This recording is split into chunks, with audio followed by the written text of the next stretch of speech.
Start the recording. Okay. Good Hi, morning, everybody. everyone. Morning. Two Tarts on a Journey. Today we have the beautiful Liz and introducing Mel, who works with Liz. And I'm just going to hand it over to you, Liz. Thanks, Margaret. Welcome, Mel. Thanks. Welcome, Mel. So today we are joined by my dear friend and collaborator, Mel Craven, a truly heart-led guide and the visionary behind the White Owl Way. Mel weaves ancient wisdom with modern healing to support deep embodiment, emotional release, and soul remembrance. Through sound, energy, voice, movement, and intuitive expression, she helps others reconnect with their inner knowing and awaken the truth of who they are. It's a joy to walk alongside her as we bring light and sound to the collective, and I can't wait for you to experience her beautiful presence and wisdom. So thank you, Mel. Thank you. So we thought we'd bring you on today because you have inspired me in so many ways, and you're making a difference in the world as you walk in all areas of your life. So perhaps just begin and let's just flow. Whatever comes. Flow. Like flow. Beautiful morning. Yeah, well, thank you. I think it's been a bit of a exciting, synchronistic, amazing journey since I've met Liz. So you're equally inspiring. And I feel very honored to be part of your Two Tarts podcast, Two Tarts on a Journey. So thank you for inviting me. Yes, so flow, well, I'll have to start with what you just introduced me as. So the White Owl Way is something I've just recently named what I do. So that felt pretty special to have you read that out. So I guess if we look at the name, the White Owl, I'll start there. Way back in, must have been 2012, or when I was in the Middle East. I used to have lots of beautiful white barn owls flying around my property. I was an expat living there. And I used to teach yoga on the balcony, and the owls would always fly over at night when we were in Shavasana. It was so special. And I had one of these owls that kept appearing to me on my balcony, but then during the day.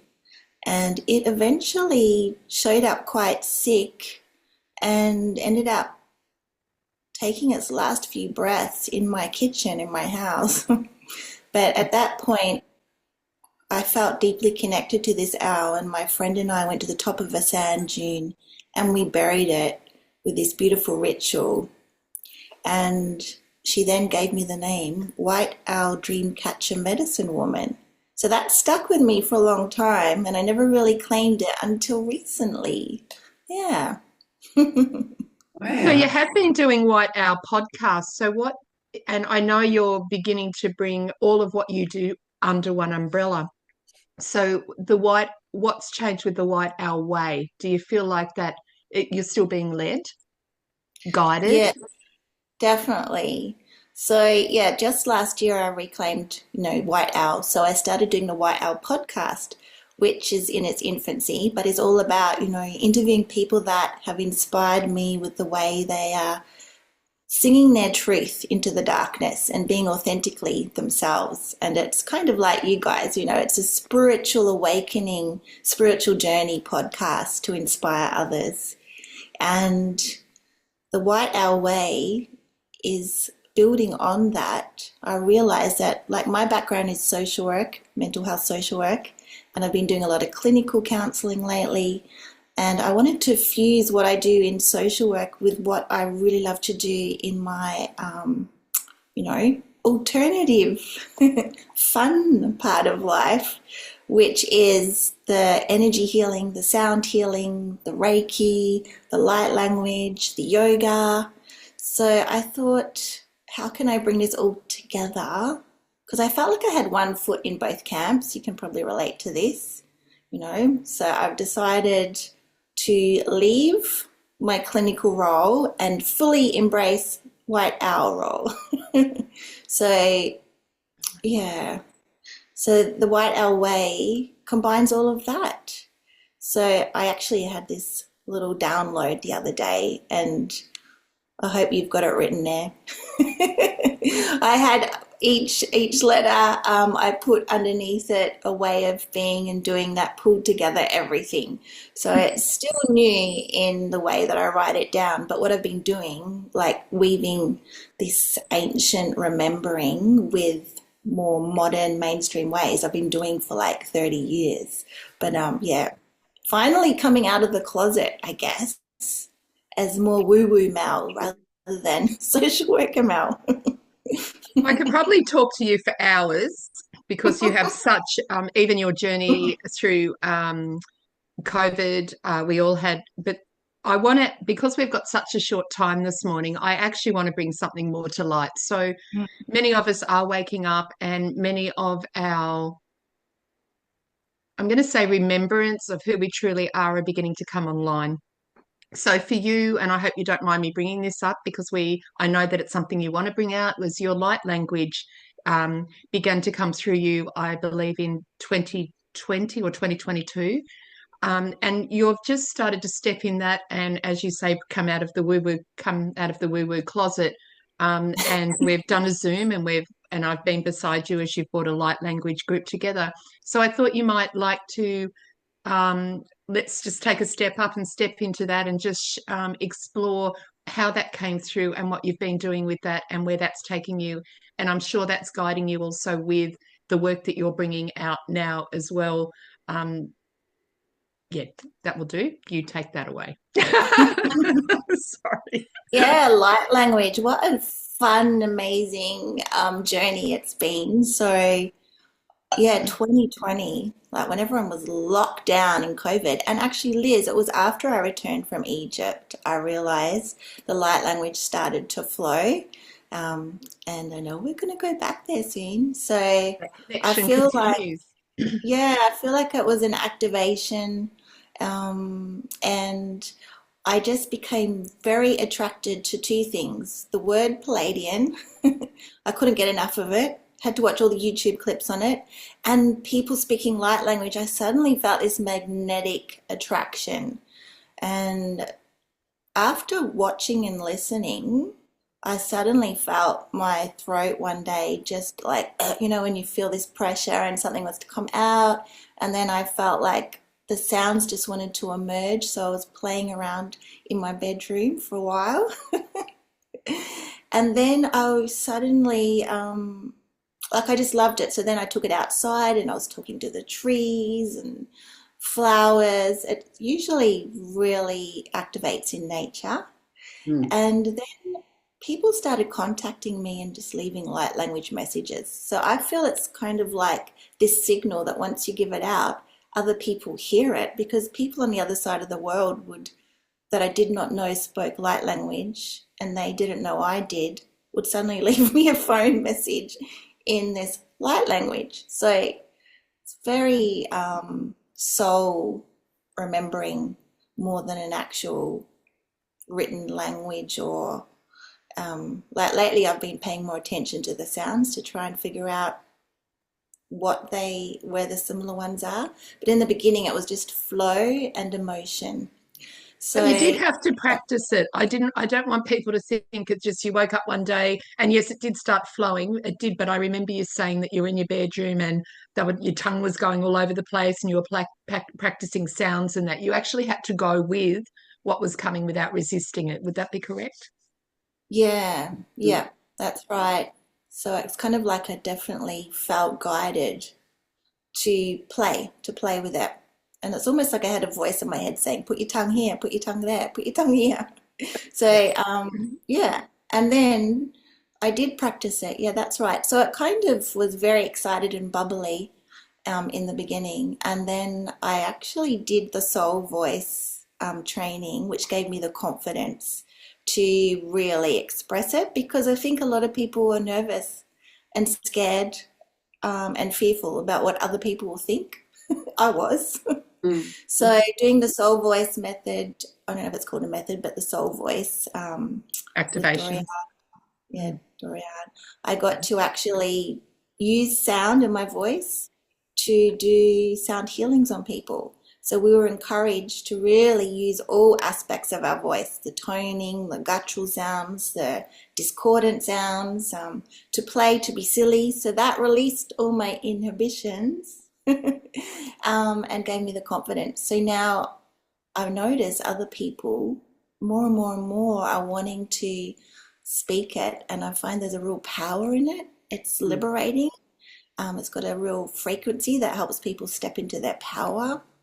It has a healing aspect. So I just want to encourage others to use it like I am in my work.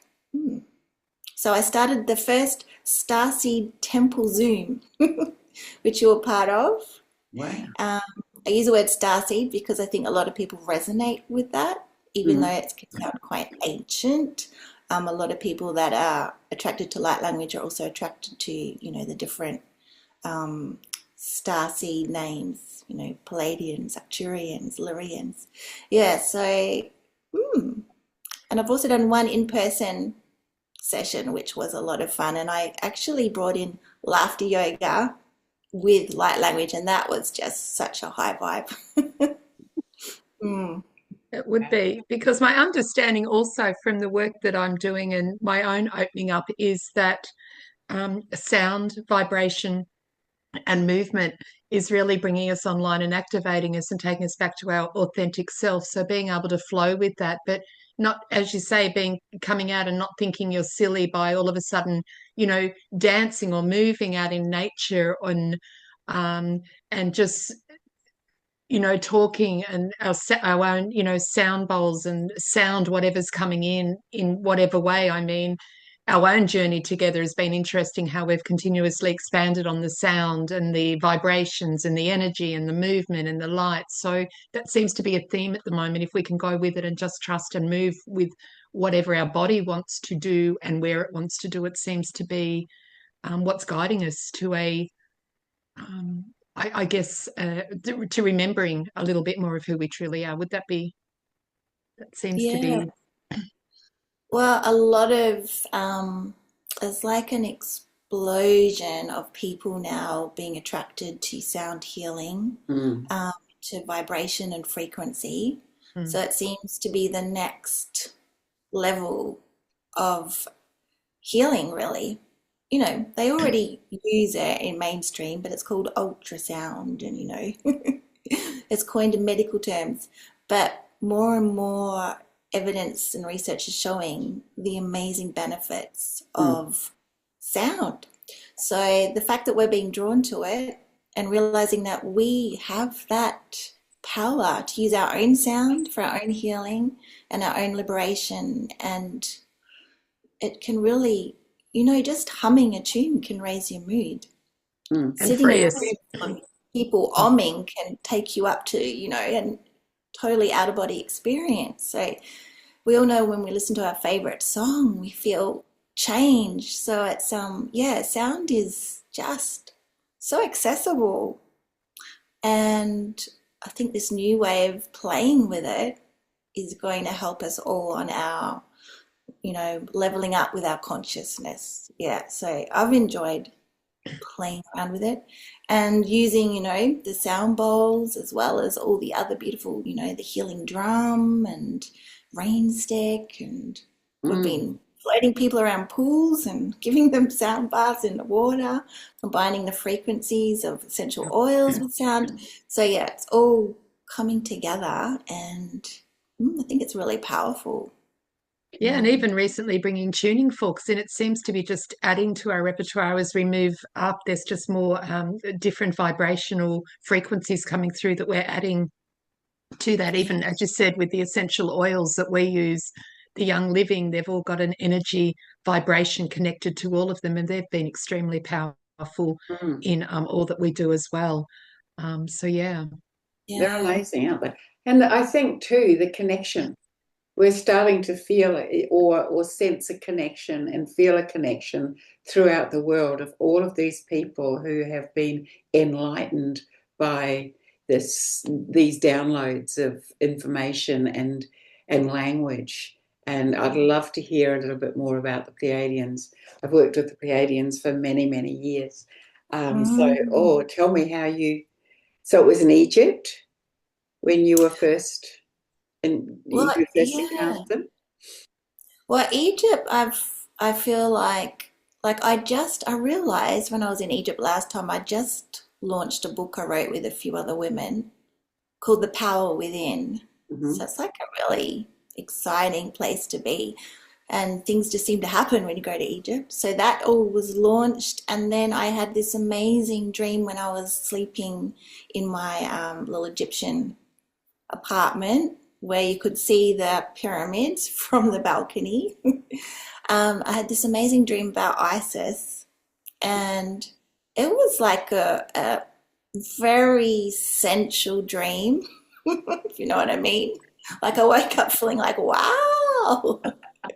And in the morning, my guide, the Egyptologist that our family had asked to show us around, arrived with a statue of Isis for me, which I still have it here actually. And I felt that was that. I don't know if she's connected to the Pleiadians, but what I've found is that most cultures are connected to the Seven Sisters and that star system, and the Pleiades. So that's where it started for me. And then I came back to Australia, and during the whole COVID craziness, I found myself in Canberra at a little farm called the Chook Farm where a few rebels had landed. It was after Epic, and they'd been closed down. And I just arrived with my family on my way to see my sister, who was quite ill. And at this camp, I came across some tribal elders from the Indigenous Australians, and they started talking. Like a man got up and started talking about the Palladians, and I was like, hang on, what's Aboriginal Australia got to do with the Palladians? Like, wow. And then I went on a whole journey, and I've just recently returned from camping in Uluru on country with the Anangu women. And I can't tell you everything I did because it's secret women's business, but I'm sure they won't mind me sharing that. A lot of their stories and their sacred women's business is connected to the Seven Sisters and the Pleiadians. So there I was by the firelight dancing a like 70,000-year-old movement and song. I was one of the Seven Sisters dancing. So I'm just like, wow, it's all like connected. And so my journey is increasing and growing, and I'm realizing that there is a strong connection with so many of us to this creation story. Maybe they were aliens, maybe they came here and seeded us, who knows? But there's definitely a connection to Pleiades. Oh, definitely. Pleiades for me. Wow. Oh, that's extraordinary. Extraordinary. Yeah. So Egypt. Egypt. I'm just intrigued that we decided to go to Egypt, and then I was talking to beautiful Liz, and she said, we're going to do a retreat in Egypt. And I said, oh my God, when? What time? Exactly the same dates. So, yeah. So I know that there's going to be a large impact. That's where I get all of my big life-changing events happen in temples around the world. So I'm very, very looking forward to going to the temples in Temple of Hathor and the Temple of Horus. So yes, you'll be there the same time roughly as us, which is just the synchronicity of that is incredible. There's no mistakes. There are no mistakes. No. And I think the more and more we see the weaving of these incredible light lines just weaving us all together and connecting us. We don't need the internet, do we really? No, we're just all connecting via hearts and souls, and That's the beauty, isn't it? the more that you come back to self, the more that your vibration rises and you meet these same people on the same vibration. And then we're being drawn to these high vibrational places because we're ready to be there to Yes. receive, but also to give what we need to give back to. That's my understanding. So it's really a truly incredible time to be here walking, if you can allow yourself to flow with it. Yeah. Yeah. Would you like some light language now? Because, I feel like, Yes. like Good, because I was to... just going to ask you, Mel, I was going to put you on the spot actually and say, for those that are listening, would you like to bring something through as a message or something you would like to share with us? That would be incredible. Yes. Yeah. So it's just talking about Egypt gets me going. So yeah. So yeah, just let what comes through, and it's just a vibration. Sometimes it feels like there's an English translation, but often there isn't. Yeah. So Shana yutoro kuna hina kama yutora nahaya. Matututora ni mina kaya no to kamaya. Ishanito kuya na maora taha. Amaya no ora naha. Isana kutututura na kina kumaya no kushana hana. Ayutora na imututora makututa shana kina mayutututura makana hana. Inutu inana ututu isutu kumaya ishana mai utu kuranaka ishanaka ishana kutura maya na kutu kurana inutora umayana ha ushi takayada shataya kayawa shatanaya wa inututora makina kama mauna inetaya nututora naka Isanakino tutora naya nama huku tora naya. Isanakama tutora mina. Isana tutora nakaya. Ino to amayuno tora nakaya. Ushano tora nakima totokuma yana. Isanakina natara nakina natahina muto torora na isana mayodo tototoya nakaya no totoya. Inotutu. Yeah. So That was very powerful. And for those that haven't heard that before, there is a vibration behind those words.